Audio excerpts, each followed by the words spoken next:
안전합니다. 물론 조건이 붙죠.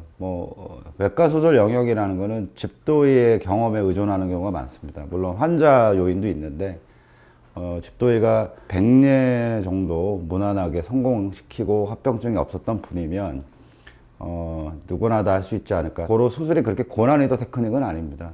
저희가 외과 영역의 이식이라든지, 췌장 암을 수술한다든지 이런 영역에 비하면 그렇게 극도로 고난이도 수술은 아니라고 생각이 되는데, 환자 선택 과정, 수술법을 결정하는 과정, 그 다음에 수술 후에 사후 관리하는 과정까지 아우를 수 있는 팀 접근이 필요하다고 생각을 합니다. 그게 되면 굉장히 안전한 수술이고요.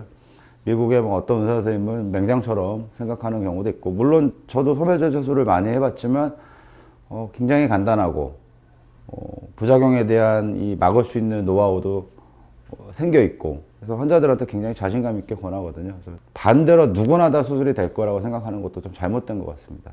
안전하지만 내가 이게 필요할 때, 또 의학적 근거와 보험적인 근거가 맞아떨어질 때 선택을 하는 것이지, 이런 괜찮은 수술이라 그래서 한번 해볼까 이런 생각은 좀 잘못됐다고 봅니다. 테크닉적인 문제를만 놓고 보면 출혈, 협착, 폐색이거든요. 꼬맨 부분에서 피가 난다든지, 장끼리 연결된 부분에서 피가 난다든지 그런 문제가 있고요. 출혈을 막으려고 두껍게 봉합을 하다 보면 좁아질 수가 있고, 세 번째로는 장을 우회하려고 올려놨는데 그 뒤로 다른 장이 돈다든지 꼬인다든지 이런 문제가 생길 수가 있는데, 출혈에 대한 문제는 충분히 막을 수 있다고 저는 생각을 합니다. 대표적으로 소매절제술을 하면은 저희가 자동봉합기라는 기계로 위를 이렇게 연속으로 자르거든요. 좀 안정적이긴 하지만 너무 기계 의존도로 갈 때는 100례에 한두 케이스는 출혈이 될 수 있습니다. 그래서 경험이 좀 많은 선생님들 공통적으로 보면 그 절제된 단면을 지지고만 끝나는 게 아니라 봉합을 해서 출혈도 막고 새는 것도 막는 테크닉을 쓰고 계시고요. 그렇게 함으로써 나중에 위가 늘어나지 않게끔 하는 쌈지봉합법으로 이렇게 위벽을 더 단단하게 꼬매주면 수술 효과가 좀 장기간 지속되는 게 있고요. 협착에 대한 문제는 아주 소수입니다. 연결되는 부분을 경험에 좀 부족한 분들은 좀 좁게 연결하면 음식물이 내려가지 않고 이렇게 구토하시는 분들이 있는데, 협착이 있다고 하면 되게 내시경적으로 이렇게 넓히는 시술이 되기 때문에 그거는 극복이 되는 상황이고요. 장폐색에 대한 것은 폐색이 일어날 공간을 그냥 봉합으로 다 막아버립니다. 그래서 충분히 방어가 되는데, 가장 큰 합병증이라고 놓고 보면 먹는 양이 줄어든다는 거죠.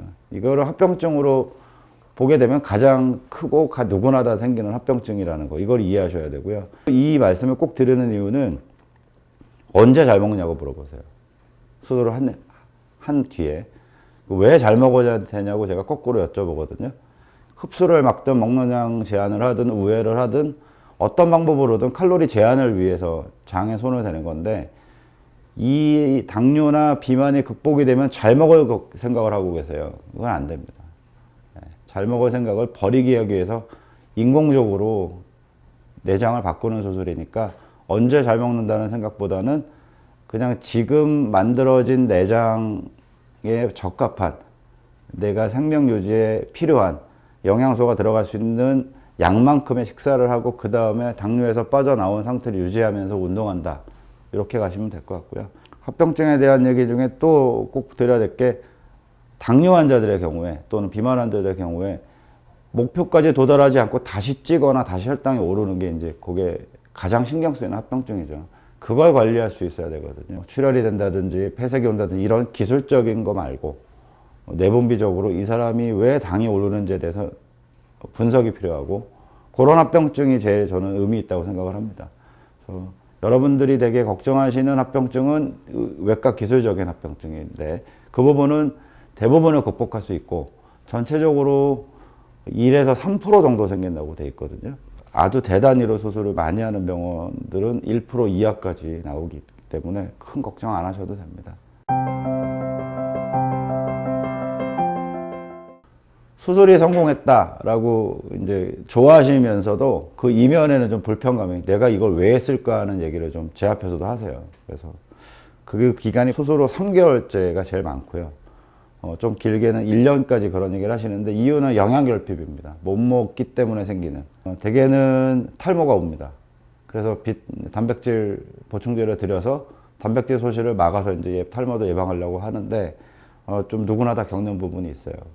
그리고 비타민, 미네랄, 철분, 칼슘 이런 영양소가 음식으로 보충이 되지 못하기 때문에 그 결핍이 옵니다. 빈혈이 오고 골다공증도 오고 심한 영양결핍 상태와 동반된 피로도가 오거든요.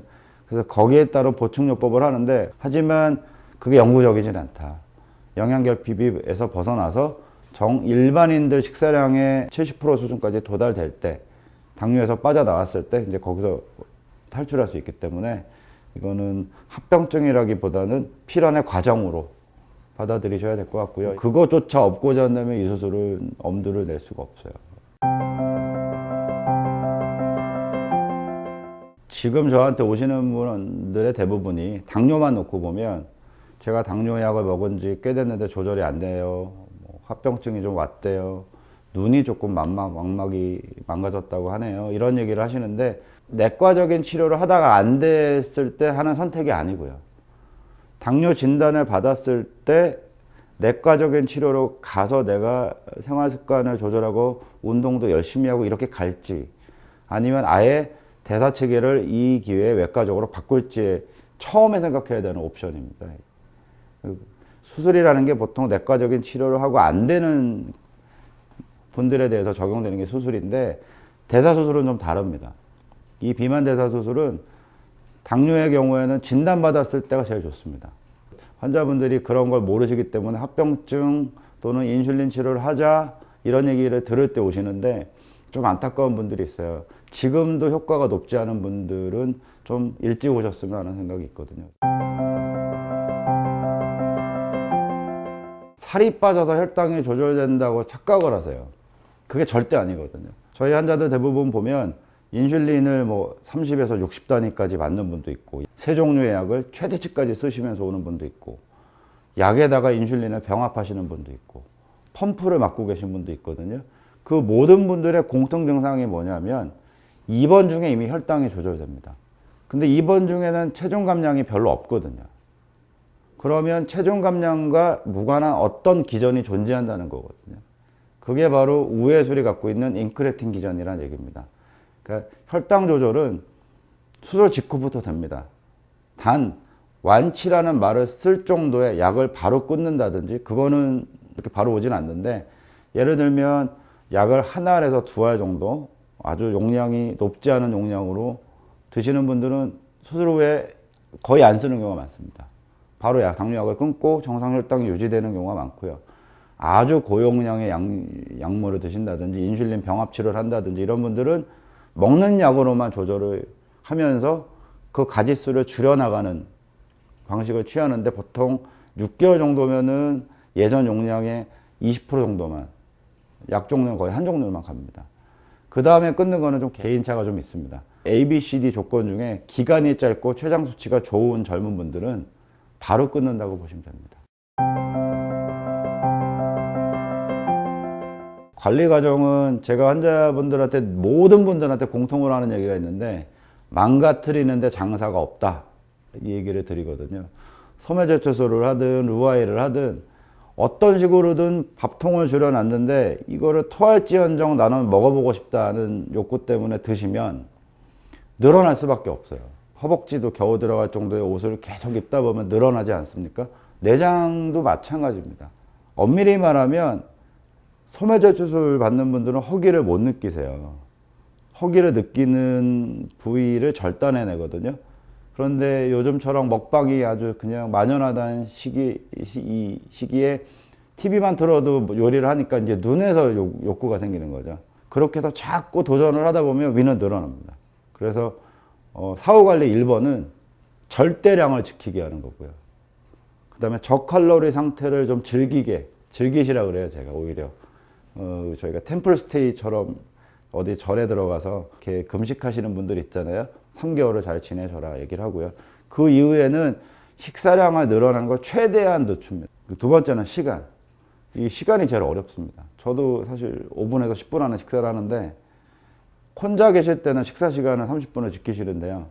가족들하고 먹거나 친구들하고 먹으면 그게 잘 안 되세요. 그 다음엔 운동입니다. 저희가 수술 후에 3개월째까지는 주로 걷기만 시키고 그 외 운동은 안 시키는데 단백질 소실이 굉장히 많이 될 때 운동을 시키면 부작용이 좀 있거든요. 단백질 소실이 보충이 됐다고 생각되는 게 보통 3개월인데 그 이후에 근육 강화 운동을 시키면 당뇨하고 더 멀어집니다. 그러니까 내장 지방이 차지할 자리를 이 근육량이 대체를 해서 향후에 체중이 좀 늘어도 그게 근육량이 늘어서 생기는 거면은 재발과 더 멀어지거든요. 식사, 운동. 이 두 가지에 대해서 계속 엄격한 모니터링을 하고 세 번째는 수술로 바뀐 내장에 대한 모니터링을 합니다. 식도염이 생긴다든지 아니면 좁아졌다든지 나중에 몇 개월 뒤에도 출혈 생기는 분 있거든요. 약물을 더 쓸 것인지 결정을 해주고 위수술을 하면 되게 담석이 잘 생기세요. 그 담석이 생겼는지 또는 예방을 해야 되는지를 그런 모니터링 하는 이제 이 세 가지가 요건인데 앞에 두 개가 굉장히 중요하죠. 저희는 콜센터를 운영을 하지만 제 개인 연락처를 대사수술한 자는 따로 줍니다. 새벽에라도 전화하시죠. 그게 제일 중요한 것 같아요. 그래서 저희는 그런 식으로 운영을 하고 당뇨 대사수술 환자들은 그런 식으로 관리를 받지 않으면 사실은 수술만 해놓고 뭐 6개월 뒤에 오세요, 1년 뒤에 오세요 그러면 효과 별로 높지 않을 거라고 생각을 합니다.